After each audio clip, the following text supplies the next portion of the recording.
Mes beaux-parents hébergent une réfugiée ukrainienne, partie 2. Alors comme je te l'avais expliqué une première fois dans une vidéo, ils sont inscrits à un programme au début de la guerre où ils se sont mis en gros famille d'accueil, donc pour une Ukrainienne ou Ukrainien, peu importe. Là, ils ont reçu, entre guillemets, bien sûr, une Ukrainienne. L'État suisse, puisque c'est en Suisse que ça se passe, donne tous les mois une sorte de, je sais pas quoi, une compensation, un salaire, appelle ça comme tu veux, aux Ukrainiens. Et donc elle a profité, cette Ukrainienne, de cet argent pour aller faire le tour de l'Europe. Hein. Angleterre, Espagne, Italie, France, bref. Et là, je viens d'apprendre qu'elle repart pour Pâques en Ukraine pour faire la fête avec sa famille. Alors, deux choses. Hein.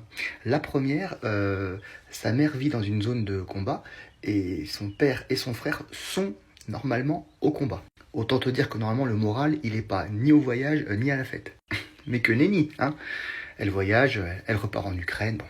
Petite remarque, il me semble pas que les Afghans, les Syriens, les Irakiens, quand ils partent de leur pays, ils reviennent faire la fête, puis après ils repartent encore une fois, tu vois. Non. Quand le pays est en guerre, le pays est en guerre. Ça me paraît assez évident. Donc bref, il y a ce qui est dit à la télé, et puis ce que tu vis en vrai. Voilà, voilà. Hâte de lire vos commentaires.